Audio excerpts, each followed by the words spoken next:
বহুত বছর ধরে ভ্রমণ করার পরে আমি শেষমেশ এখন সুইজারল্যান্ডে। এটা নিয়ে আর কিছু বলা লাগবে না, এই ভিডিওটা দেখেন।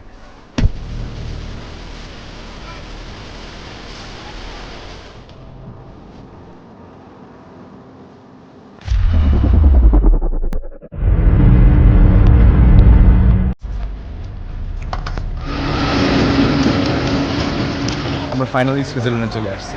এখান থেকে আমরা আরও 2টা ট্রেন স্টেশনে করে গিয়ে নেক্সট ফাইনাল স্টপে যাবো সুইজারল্যান্ডে। তার আগে 2টা ট্রেন ধরতে হবে, কারণ প্রথম ট্রেনটা ধরতে গিয়ে অলমোস্ট মিস করছি। সুইজারল্যান্ডে পৌঁছে গেলাম। কেমন লাগতেছে? দারুণ দারুণ। আমাদের এই কুষ্টিয়ার ছেলেটার স্বপ্ন সারা জীবন সুইজারল্যান্ড যাওয়ার। কি সুন্দর লেক, পাশেই লেক দেখা যাচ্ছে। কেমন লাগতেছে? আমি টেনশনে আছি, পরে ট্রেন ধরবো কখন। বান্দরের মতো আঁকড়ায় আছে।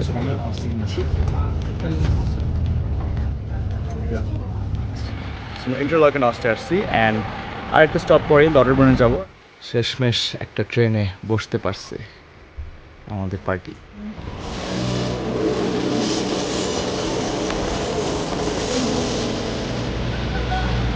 ওকে, সারাদিন যাত্রা করার পরে ফাইনালি আমরা সুইজারল্যান্ডের লাউটারবুনের নামে একটা শহর বা একটা মানে গ্রামে বেসিক্যালি আসছি।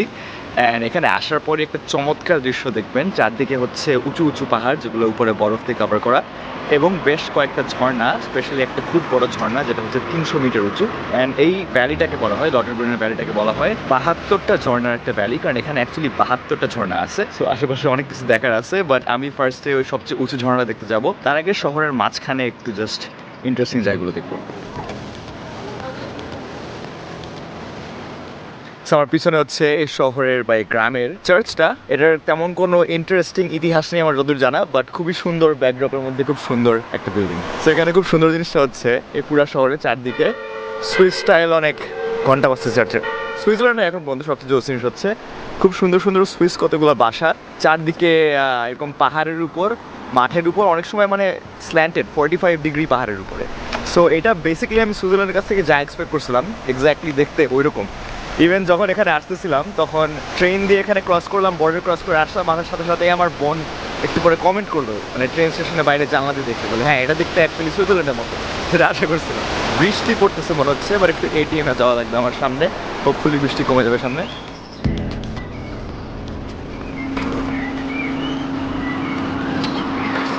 আমার পাশের এটিএম থেকে basically just 20 Swiss franc pay করছি, যেটা $20 মতন দাম বা 2000 টাকার মতন। এটা খুব বেশি টাকা না, কারণ এই দেশে মোটামুটি সব কিছুই ক্রেডিট কার্ড দিয়ে কিনা যায় বা অনলাইন কিনা যায়।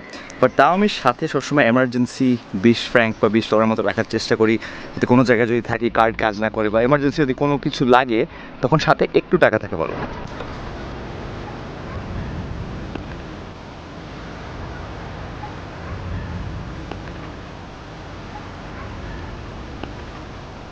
আমার পিছনে হচ্ছে স্টবাক ফল, যেটা হচ্ছে এখানকার সবচেয়ে উঁচু ঝর্ণাটা, 300 মিটার উঁচু। এখন একটু বৃষ্টি পড়তেছে, বাট আমি অনেক বেশি হোটেল ভাড়া দিছি এখানে বাসায় বসে থাকার জন্য, সো বৃষ্টির মধ্যেই উপরে উঠতেছি। মনে হচ্ছে একটু সামনে হাইক করে এখানকার সেরা ভিউ পয়েন্টটাতে যেতে হবে। মনে হচ্ছে একটা টানার মধ্যে যেতে হবে ঝর্ণাটা দেখতে হলে।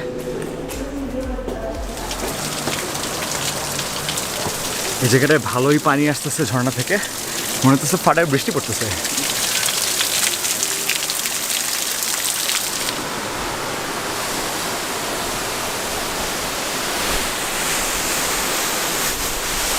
তো অ্যাঙ্গেল থেকে বোঝা যাচ্ছে নাকি যায় না এক্সপোজার সহ, কিন্তু আমি হচ্ছে ঠিক ঝর্ণাটার একদম পিছনে। অ্যান্ড এখানে উঠার পথে মানে ভালোই চারদিকে পানি ছিটতেছিল, সো মানে ছাতা দিয়ে কোনো কাজ হবে না, রেইনকোট লাগবে। বাট একবার এখানে উঠার পরে খুব সুন্দর একটা ড্রাই স্পট আছে, যেখান দিয়ে আপনি এই ভ্যালিটার খুব সুন্দর একটা সিন পাবেন, এবং আপনার ঠিক সামনে দিয়ে এই ঝর্ণার নিচে পড়তে দেখতে পারবেন।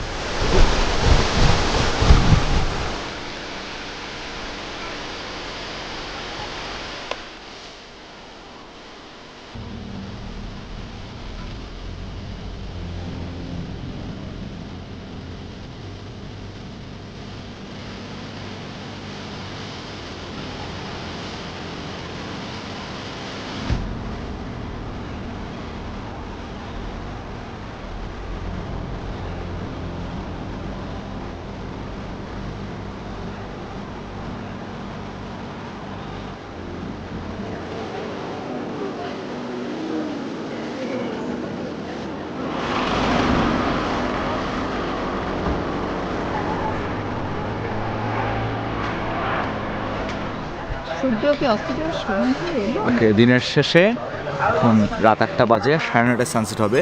সো এখনও অনেক ডে লাইট আছে, কারণ এই টাইমটাতে সুইজারল্যান্ডে সারাদিন আলো থাকে, রাত 10টা পর্যন্ত আলো থাকে। সো আমরা এখন কফি খেতে আসছি 500 টাকা দিয়ে। কেমন লাগতেছে 500 টাকার কফি জন্য? এক্সাইটেড? ভয় ভয় লাগছে শুনে। 500 টাকা খারাপ না, বাংলাদেশেও 500 টাকার কফি আছে, কিন্তু এখানে ভিউটা চমৎকার। মানে পাশে পাহাড়গুলো দেখা যাচ্ছে, আর ওইদিকে আমার বাবার পিছনে ঝর্ণা দেখা যাচ্ছে। 500 টাকার কফি, তারপর ক্যাপাচিনো ট্রাই করে দেখি।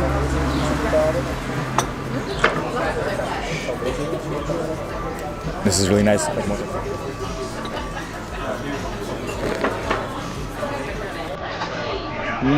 দারুণ।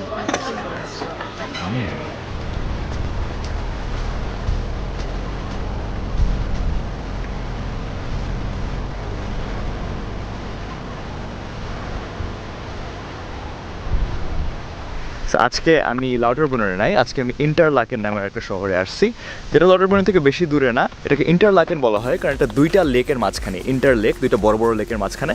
অ্যান্ড এই শহরের মাঝখান দিয়ে ট্রেন স্টেশনের ঠিক পাশ দিয়ে সুন্দর নীল পানিওয়ালা কিউট কিউট হাঁসগুলোওয়ালা নদীটা গেছে, এটা দুইটা লেকে কানেক্ট করে। আজকে এখানে আমি অনেক কিছু করতে আসছি, বাট বৃষ্টি হঠাৎ করে শুরু হয়েছে, সো বেশি কিছু করা হবে নাকি জানি না। সো পাশে একটা ইউথ হস্টেল পাইছি, যেখানে আমরা আইসক্রিম খাই, তো ব্রেক নিচ্ছি বৃষ্টি পুরোপুরি কমার আগ পর্যন্ত। আর এখানে $3 মতো বা 3 সুইস ফ্র্যাঙ্ক পড়লো আইসক্রিম, যেটা অনেক কম সুইজারল্যান্ডের জন্য। যেহেতু এটা একটা ইউথ হস্টেল, এখানে সস্তায় না জিনিস বেচলে কেউ কিনবে না, সেই জন্যই মনে সস্তা। ফাইনালি বৃষ্টি পড়া বন্ধ হয়েছে, যদিও আকাশ ভালোই মেঘলা এখন। সো এখন আমরা নদীটা পার করে এই সামনে একটা কেবল কার টাইপের জিনিসে চড়ে একটা পাহাড়ের উপর যাচ্ছি সানসেট দেখতে। মেঘের মধ্যে সানসেট দেখা যাবে নাকি জানি না। কিরে, কেমন লাগছে? এখন আমরা বেসিক্যালি একটা ট্রেনে উঠে উপরে যাচ্ছি, যেটা 60 ডিগ্রি ইনক্লাইন উপরে নিয়ে যাচ্ছে। অ্যান্ড এটা একদম আমাদের পাহাড়ের উপরে একটা ভিউ পয়েন্টে নিয়ে যাবে। আগে অনেক এরকম কেবল কার বা ফেনিকুলার উঠছি, বাট এত স্টিপ মনে প্রথমবার একটা আসতেছে। কি বলবো? তোর কাছে আমি বসবো না, তুই আমাকে ছবি তুলতে দিচ্ছিস না। আমরা এইমাত্র উপরে আসলাম, অ্যান্ড এখান থেকে ভিউটা চমৎকার, কিন্তু আবার হালকা পাতলা বৃষ্টি পড়া শুরু করছে। সবাই ছাতা বের করতেছি, আমি সোয়েটার আনি নাই, মাতব্বারি করে ভাবছিলাম উপর বেশি ঠান্ডা হবে না, কিন্তু এখন ঠান্ডাই লাগতেছে, বৃষ্টি আছে বলে। সামনে ভিউ পয়েন্টটা যেতে ছোট 5 মিনিটের পথ আছে, কারণ এখান থেকে দুইটা লেকই দেখা যাচ্ছে, দুইটা বড় বড় নাম করা লেক, অ্যান্ড দুই লেকের মাঝখানে হচ্ছে শহরটা ইন্টারলেকেন।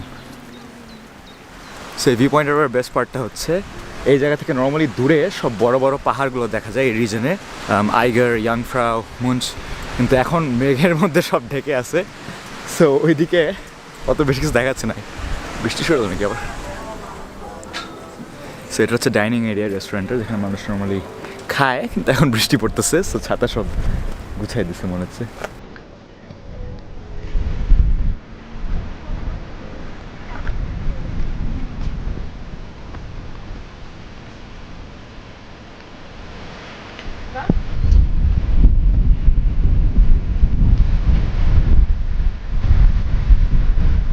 আমি এখানকার সবচেয়ে ইনডিম্যান্ড পয়েন্টটাতে আসছি ছবি তোলার জন্য, বাট যেহেতু বৃষ্টি পড়তেছে আর ঝড় হইতেছে, আর কেউ নাই মোটামুটি বলতে পারেন।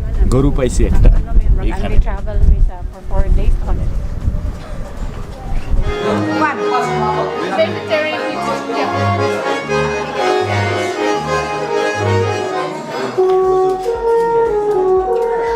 বাই দ্য ওয়ে, আপনারা যদি রেস্টুরেন্টে আসেন তাহলে রেস্টুরেন্টের ভিতরে দেখবেন কিছু ট্রেডিশনাল সুইস মিউজিশিয়ান আছে, যারা কিছু ট্রেডিশনাল সুইস ইনস্ট্রুমেন্ট বাজাচ্ছে অ্যান্ড গান গাচ্ছে না ঠিক, মানে ইনস্ট্রুমেন্ট বাজাচ্ছে।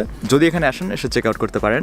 আমার ফ্যামিলি ওখানে ভিতরে গিয়ে একটা অনেক ওভার প্রাইসড পিৎজা খাইছে 4 জন মিলে, কারণ বৃষ্টির মধ্যে থেকে একটু শেল্টার পাওয়ার চেষ্টা করতেছিলাম বেসিক্যালি, অ্যান্ড আর কোনো টেবিল বাইরে বসার মতো ছিল না। সো এই বিল্ডিংটা বা রেস্টুরেন্টের পিছনে একটা ট্রেল আছে, যেটা অনেক দূরে যায়, কিন্তু এখন যাওয়ার টাইম নেই, কারণ 8:30 অলরেডি বাজে। অ্যান্ড এখানে যদি আপনারা আসেন তাহলে চেষ্টা করবেন যে একদম আকাশ ক্লিয়ার এরকম একটা ভিউ একটা দিনে আসতেন, কিন্তু আমাদের মতো যদি কম টাইমে আসেন অ্যান্ড যদি সামারের মধ্যেও এরকম মেঘলা বা বৃষ্টি থাকে তাহলে আসলে কিছু করার নাই। কিন্তু যদিও দূরের পাহাড়গুলো একদম দেখা যাচ্ছে না, ওগুলো মেঘে ঢাকা, আশেপাশে অনেক সুন্দর মানে কাছের পাহাড়গুলো দেখা যাচ্ছে এবং লেকটা দেখা যাচ্ছে, এবং ভিউটা এখান থেকে আসলে চমৎকার, মানে অসাধারণ।